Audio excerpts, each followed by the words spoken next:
पनि पाएन सरकारले हामीले हेरेन ल टेन्ट पाउनु भएको छ कि छैन ट्रेन पाएको छैन किन नदिएको तपाईलाई खै हामीले किन हो थाहा पाएन दुःख छ हामी यहाँ दुःखले बसिरहेको छ यहाँ आउनु भएको कति दिन भयो अब 3 दिन भयो 3 दिन भइसक्यो अनि खानालाई चाहिँ खाना त अब बेलुका त आलु उसिन खाउँ भनेर ल्यायो 14 मात्रै खाएर बस्यो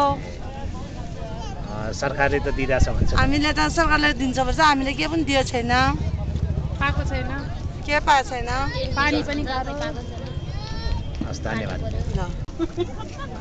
यहाँ तपाईँले ट्रिपल पाउनु भएको रहेछ किन नपाउनु भयो होला के थाहा अब दिएन हामीले भन्न गएको हो हैन 10-12 एकजना भागमा 10 जनासम्म दिनु भनेको थियो तर हाम्रो त 25-30 जना छ एकजना भागमै तर पनि दिएन खै किन पो हो कुनै जम्मा 12 वटा भन्दा टिपा पार्ने हैन मान्छे सरकारले भन्छ ए 25 वटा 50 वटा पठाएको भन्छ खै पठाएको छैन दिएको छैन एउटा नि हामीलाई किन पो दिएन हाम्रो त 25-30 जना छ किन पो नदियो नाम लेख्नु भएको थियो नाम लेखेको टिपाएर राखेको थियो दिएन तर पनि किन पो खै अनि रेडियोमा त दिइरहेछ भन्छ त दिइरहेछ सरकारले चाहिँ खाएको होला नि खप्ल्याक्क पारेर नाम चाहिँ जनताको खाने चाहिँ सरकार अनि कहिले खाएको थिएन त कि त रेड क्रस लेखानु पर्यो रेड क्रसको नाम छ रेड क्रस खानु पर्यो कि त लेखानु पर्यो यहाँ तपाईँहरू गर्नु न 12 भन्दा टिपा बढी भेटेछ भने कान काटेर फाल्छु ल मैले गने थिएँ 5 वटा सम्म चाहिँ भेटेँ हो अनि 5 मैले यहाँ वरिपरि 5 वटा छ 6 र 7 सम्म छ जम्मा त्यति छ त्योभन्दा बढी छैन अनि तिरपाको नाममा के बेकाम जनतालाई झुकाएर राखेको त नि हैन दिने भए दियोस् नदिनु भए बरु नदियोस्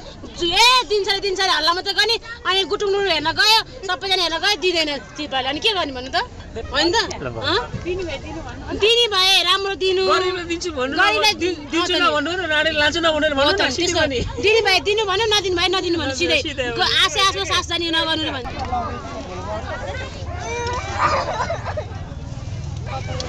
तपाईहरुले टेन्ट पाउनु भएको छैन जस्तो छ नि छैन सरकारले त बाँडिरहेछ भन्छ तपाईलाई दिएन दिनु भएन हामीलाई हामी त 10 जनाको ग्रुप छ यी बच्चाहरु बुढी मान्छे नि हुनुहुँदो रहेछ हजुर बुढी मान्छे हुनुहुन्छ अनि तपाईहरुले नाम लेखाउनु भएन र नाम लेखेर त दिएको थियो त्यही बान्ने बेलामा नाम मात्र लेख्नु हैन फेरि पछि पर्दैन भन्नुभयो हामीलाई त भएन अनि तपाईले लिन जानु भएन हजुर लिन जानु भएन र लिन त गएको नि अब गर के गर्नु हामीलाई अब सक्नेले कसैले लगे भन्छ अनि उफारी दियो रे भन्छ नि डोरी उफारेर दियो रे भन्थ्यो टेन्ट बान्नलाई पनि कहाँ दिनु खै ल्याउनेले जान्छ 2-3 चोटी गरेर अब रोइ कराइ गरियो केले गर्छ कतिजना परिवार छन् 10-14 जना अनि दुईटा सानो छातामा बस्नु भएको छ हजुर यति हो हस् धन्यवाद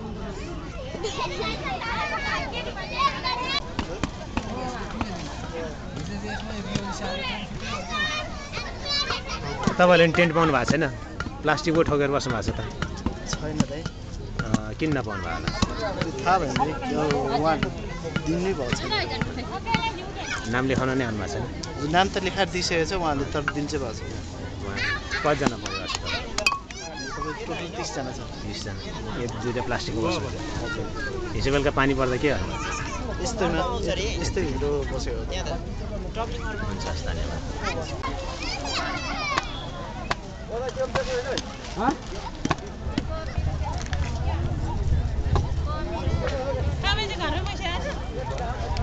तपाईले टेन्ट पाउनु भएको छैन कहाँ पाउनु खोइ किन दिएन र 1000 रुपैयाँ किनेर ल्याएको कसले दिन्छ अनि सरकारले त दिइरहेछ भन्छ खोइ दिएको कसैले पाएको छैन उ यहाँनिर छाता ओढेर बसे हजुर उहाँलाई नि कुरा गरेको थिएँ अनि के अरे नाम लेखाएर बाँडेछ भनेर छैन दिएको छैन समाचारमा हिजो त्यही आइरहेको थियो छैन दिएको छैन को सरकार दिनु आएको छैन 4-5 वटा यतातिर दियो होला सरकारलाई के भन्न चाहनुहुन्छ अब दिनु पर्यो सुविस्ता हुनु पर्यो यस्तो बुढाबुढी छ दम आउने बुढाबुढी कति आपत परिरहेछ त्यही हो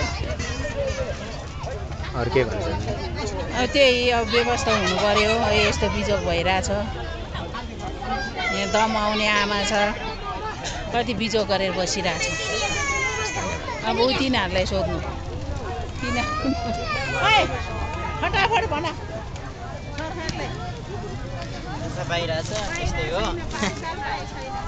तपाईँले टेन्ट लिने कोसिस गर्नु भएन टेन्ट भनेको अब दिँदैन सरकारले रेडियोमा त बाँडिरहेछ भन्छ त ए रेडियोमा त जे पनि भनिहाल्छ नि अनि हिजो बेलुका पानीमा नि यसरी नै बस्नुभयो? ए पानीमा पुरै भिजेर नि।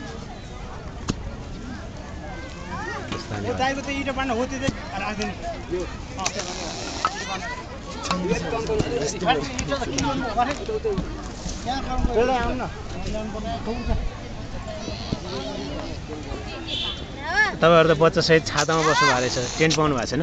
टेन्टै पाएन त। नाम लेखाउनु भएको छ कि छैन? नाम पनि लेखाएको पाएन।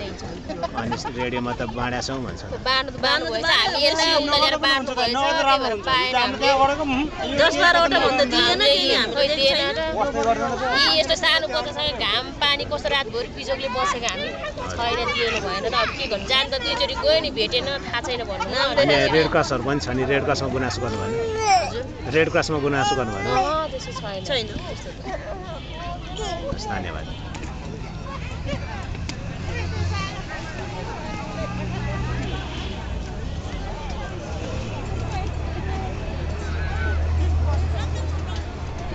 पानी त अब तर्किन्छ नि यार।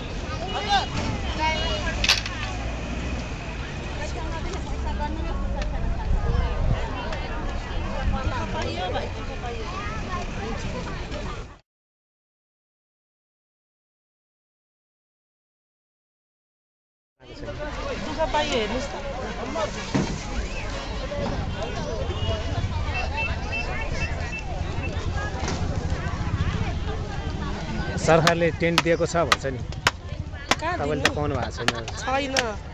के भन्न चाहनुहुन्छ? हामीले आफैले किनेर हाल्यो, त्यही नि पानी चुहिनु भएको छ। खोइ थाहा छैन क्या, कहिले पाउने कहिले नपाउने के हो यो?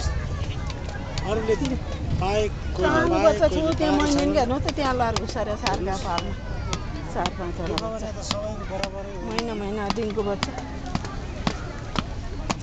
अनि यो नाम लेखाएर बाँडेको अनि त्यसपछि रात वितरण गरेको भन्छ नि, भने मात्र खोइ हामीले पाएनौँ।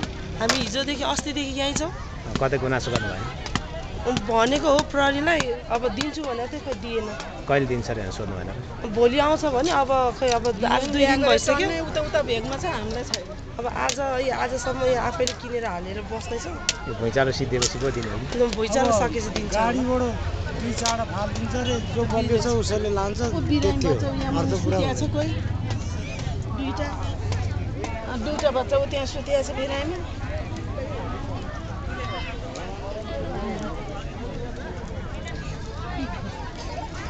छिटो सुविधा दिनुपर्ने त्यहाँ छ, त्यहाँ 2टा छ। एउटा सानो टोयलेटको व्यवस्था गरिदिएको छैन। अहिले घुम्ती टोयलेटको सुविधा छ, घुम्ती टोयलेटको व्यवस्था गरिदिएको छैन। अहिले यस्तो फोहोर मैला भएको छ। अहिले हामी सबैले उठाएर मिलेर त्यहाँ फोहोर फाल्यो, पुरै छैन। केही व्यवस्था गरिदिएको छैन। जस गर्दा भयो नि, खै यता सुविधा पाइएको छैन।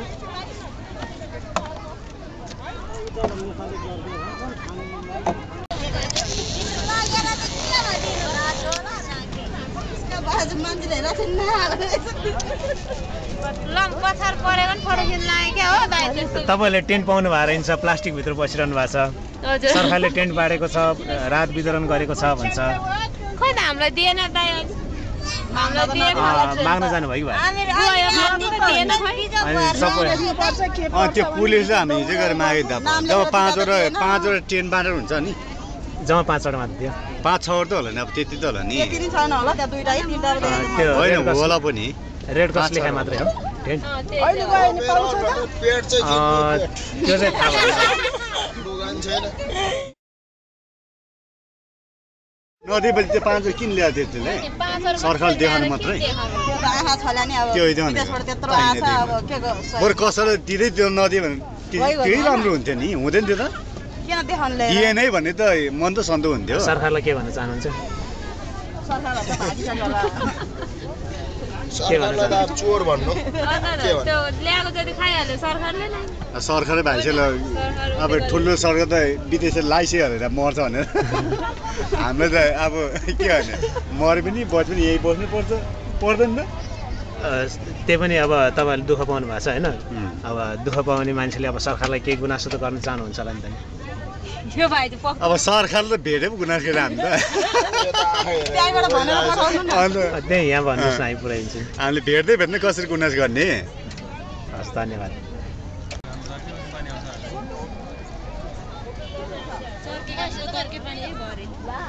आमा सबैले टेन्ट पाइन भन्नुहुन्थ्यो तपाईँले त पाउनु भएछ यो टेन्ट कसरी पाउनु भयो यो उहाँ बाबुले चाहिँ नि मिलाएको उहाँ बाबुले नि रेड क्रसले दिएको सबैले पाएन भन्छन् तपाईँले त पाउनु भएछ त एकजना उतापट्टिको बस्ने दिदी पाइयो नि हजुर अनि उहाँले चाहिँ लिनु भएको छ उहाँ रेड क्रसको हो अनि रेड क्रसको मान्छे आएर के भन्दै होइन यो टेन्ट खोजिरहेछ भन्दै थियो होइन तपाईँ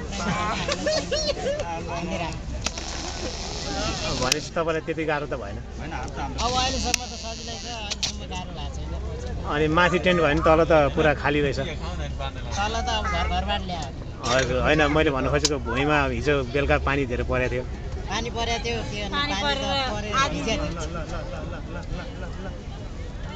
पानी पर्दा भिजिरहेको हजुर अहिले नि भुइँचालो गइरहेछ अहिले पनि गइरहेछ खानाको व्यवस्था गरेछ कि छैन सरकारले खानाको व्यवस्था त केही छैन के गर्नु आफ्नै घरमा सरकारले चाहिँ के व्यवस्था गरेको छ त्यही हो के भन्न चाहनुहुन्छ अब गर्नु पर्यो अब हुनेले त घर कतै नहुने गरिबहरूलाई चाहिँ त्यही हो धन्यवाद अब अरू त के गर्थ्यो प्राकृतिक प्रकोपमा रोक्न सक्ने त्यति हो धन्यवाद अहिले यहाँ बस्दा पनि भुइँचालो गइरहेको छ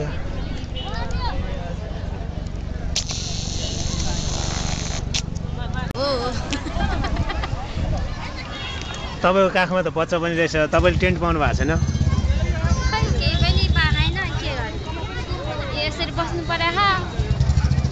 अनि सरकारले त राहत वितरण गरेका छौँ टेन्ट दिएका छौँ बस्नलाई मिलाइदिएका छौँ भन्छ खै भन्नु अब खै सुनेको छैन हामीले त पाएको पनि छैन यसरी बस्नु परेछ खानु सुत्दा नपाएर यहाँ कस्तो भइरहेको कति दिन भयो यहाँ बस्नुभएको अब 2-3 दिन भयो आजसँग गरेर यहाँ छिनछिनमा भुइँचालो आएको आइ गर्दो रहेछ हजुर आइरहन्छ अहिले नि भुइँचालो के गर्ने सबैजना अनि तपाईँको घर परेको हजुर घर के भयो हाम्रो घर के हो न अब चर्किरहेको छ पर्खालहरू भत्केर आउँछ त्यही भएर भागेर यहाँ आएको यहाँ पनि धसेर हाने डर धसेर आएको त कुरै छोडिदिँदै केही छैन माथि पनि टाँगे